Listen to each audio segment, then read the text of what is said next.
Welcome back. In the last video, John and I showed you some of the differences between chatbots and agents. In this video, I'm going to show you how to use some agents that are available today with no programming experience required. Let's dive right in. Throughout all of these examples, we're going to ask a simple question. Is this an agent? Now, the answer to this question isn't so important as to understand the technologies that are underlying the examples that I'm going to show you. So we'll ask, is this an agent? We'll take apart what is happening under the hood. And then we'll come back and we'll answer this question, is this an agent?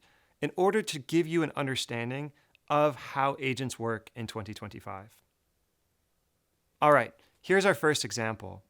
If we have an LLM and the LLM takes an input and creates an output, is that an agent? Well, let's look at these examples. You all have heard of ChatGPT. In this web interface, we take an input and we expect a response from the model. Now, is this an agent? No, this is not going to be an agent. This is just a simple back and forth with a chatbot. Another example would be Anthropic's chatbot called Claude. Similar to ChatGPT, you put a prompt in and you get a response from the model. Now, we can also do this with locally run models. You can download any of the Llama models, and again, you put in a prompt and you get a response. And none of these are going to be considered agents because these are just simple back and forth use of a large language model. So the takeaway here, LLM use does not equal an agency. Let's consider our second example now, tool use. When we want to query an LLM, we can give it something called context. This context can come from many different places, including tools. So what does this look like? Well, if we ask an LLM something about a current event that is beyond the training date that text was extracted and that model was created, then the LLM is not going to have any information about it. Let's take an example. We can ask an LLM, what was the most recent event announced that OpenAI made a partnership with Johnny Ive? When the LLM gets this question, it knows that this recent event needs to have a tool in order to capture information about it. And that's exactly what's happening here. So the LLM needs to trigger tool use. The tool then is going to go search the internet in this case and take that information from the internet, bring it back in as context, process that, and return the answer. So what was the answer? Well, OpenAI and Johnny Ive's company formed a partnership in order to make some new AI-enabled device that the world is speculating about today. But this example is where the LLM did not have this context and therefore needed to trigger a tool to bring that information in, process it, and return the response to you. Another way that LLMs are going to get context is by taking a large corpus of information, processing it in order to answer a question. So, for example, I recently taught an undergraduate course. I took the syllabus and many of the materials from this undergraduate course and put them into context for a custom GPT through ChatGPT's interface. And then when we ask specific questions about this course, the context from this course can be fed to the LLM, processed, and return an appropriate answer. See, the tool example that I gave before would not be appropriate in this case because information about this course is not on the internet. If you Google this course, you're not going to find this information, but we can create a custom chatbot or a custom GPT in order to provide context. Another example is Microsoft's Copilot. In many cases, Copilot can access a user's OneDrive in order to get context to answer the question the user is asking. Can you tell me about this file, about this thing that happened that I need to know? So then what will happen is we'll call a specific tool, it will query the OneDrive, it will pull that information in, provide that as context, and return the answer. Now, if you want to query many files or information beyond what could be fit into the context window of the model, another solution is called RAG. This is Retrieval Augmented Generation. These RAG systems then will use a special process called embedding, which will embed much material. The example that I'm showing you here is a service called Semantic Scholar, which takes scientific papers and embeds them. Quite simply, the process of RAG is going to take your query. Let's say you have a question about some scientific paper, scientific process. It will embed that query, It will then send that using this RAG technique to look for the most similar papers, return those papers as context, process those, and again return the result to the user. And finally, a new type of tool use is called MCP, or Model Context Protocol.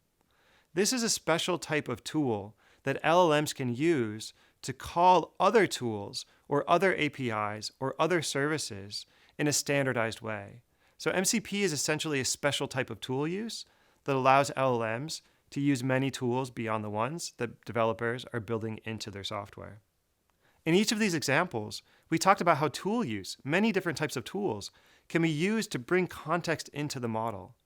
But the important thing here is that regardless of the type of tool, tool use itself is not sufficient to be considered an agent. All right, well, how about if we take multiple tools or multiple steps and we start stringing them together in a workflow? Is this an agent? Well, let's consider one of our OpenAI examples again. We asked the LLM, tell me about the exciting news between OpenAI and Johnny Ive's company. Now, if we chain this together with another type of query, we could say, first tell me about the exciting news, and then create 4 images that speculate on that news. So you can see here, I'm not telling the model what the news is. I'm asking the model to go fetch that first. Now, the first step is going to be searching the web, and it does everything like we did before, except that it's going to search the web, take that information, summarize that information, use that as context for the next step, which is going to be to create images speculating on what exciting types of new devices these 2 companies could be cooking up. Now, we can even add a third step, let's say a manual one, where we'd say, let's take the output of this, convert these types of images to maybe in the style that might accompany a patent filing application or something, right? And we can see that we start chaining all of these together. We could then take this, we could say, well, let's even draft the patent application from this speculative drawing and so on. So we can start chaining these together in order to come up with a specific and multimodal, multi-step output of our model response. But is this sufficient to be an agent? And again, I would argue no. As John and I told you in our last video, multi-step does not equal agency. Multimodal or multi-step workflows are amazing, they can be helpful, they can reduce repetitive behavior, but they do not provide this agency that is required to be considered agentic AI. All right, well, in our 4th example, let's consider if the system does something. Maybe the LLM output is going to lead to some real-world action. What might that look like? Well, John and I recently hosted this material that you're watching now at a workshop. We then took the output of the registrants of that workshop and we said, let's analyze this data set in order to understand something about the participants who are going to be attending this workshop. So we take this CSV file, or an Excel file in this case, and we give it to ChatGPT, and I simply say, analyze this data set. Now, we have both multi-step processes and we have actions that are happening here. And so you can see that the LLM is going to be analyzing this data set and imports it. And importantly, it's going to be doing some exploratory data analysis. This data set contains registration information for this beginner AI workshop. It's got columns. The columns have different types of information, and it says, what would you like to do? So I said, create a comprehensive summary so I can understand the participants in the room for this upcoming workshop. And so it does exactly that. It goes through, it starts performing some actions, this exploratory data analysis. It's writing the code that can be used to analyze these data. And importantly, it's also executing the code because I'm getting the output of that code in order to gain insight into that data file. So we can see the participants have different roles. We can see top institutions represented. We can also see that there's different departments represented. So all of this together says we have multiple steps. These steps are taking action, right? We're writing the code, we're running the code, and we're taking the output of that code. But is this sufficient to be an agent? Again, I would still argue no. No, because action, while it's necessary, it's not sufficient to be an agent. All right, what is an example then of an agent or agentic AI? Well, we need the full loop. We need the LLM to come up with a plan of what it's going to do. We need the LLM to act on what it's going to do. And then we need the LLM to observe whether that is sufficient or whether that needs to run through the loop again to get more information or to perform more actions. All right, now, here's a good example of agentic AI that is accessible today and available to you all. And this is a deep research model. So OpenAI has a deep research capabilities. And what you can ask for is deep research on a topic. So what does this mean? Well, in this example, I'm going to ask the LLM a specific question that I want it to do research on. The question is posted here. I will be attending the Triangle AI Summit. In order to prepare for the summit, please use a provided context to create a report on key issues and current events that will best prepare me for this summit. Ensure that the report also contains an executive summary in addition to detailed sections. So the context that I provided it was simply the agenda of this summit. And the LLM then asked a couple of follow-up questions.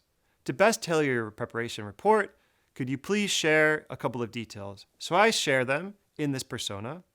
And what ends up happening then is the LLM makes a plan. It's going to then come up with the plan in order to answer the question, the query, the request that I had in the best way possible. The question that it asked me, the follow-up questions, that was to help guide the plan so the LLM then has some boundaries to provide the best information. Okay, after plan, the LLM then acts. And in this video, what you can see is that the LLM is going through and is doing deep research.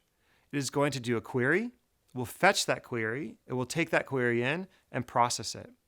Many of these are going to be using the web lookup tool that we talked about earlier. Essentially, this model is Googling different concepts, taking the output, visiting some of those results, taking the content of that page, putting it into its own context, and looping through this action in order to gather the information. You can see on this progress bar that the LLM is progressing through, and each time it is updating, it is observing the information that it has as it is progressing through to determine whether the task has been completed, this doneness that we talked about in our last video, or whether or not it needs to continue. And so you can see the LLM is continuing, and finally, the LLM says, I've finished, the research was completed in 7 minutes using 23 sources and 61 searches. And what we have here then is a Triangle AI Summit Educators Preparatory Report. So this is an example of a full loop where we plan, we act, and we observe. And so you can see it provides the sources here. This is helpful because it allows us, as we go through, to do the important validation step to ensure that the LLM wasn't hallucinating at any step. And finally, if you'd like to review the full report, I've listed it here for you. This is an example now of the full agentic behavior. We're planning, we're acting, we're observing, we're repeating this, we're looping through this process until the completion is marked as done. So, our final thoughts here. Is this an agent? Yes, no, maybe. Remember, this question is really just to help us understand what is happening underneath the hood as we experience some of these different technologies. An agent is going to have some thought or planning step. The agent will have an action step.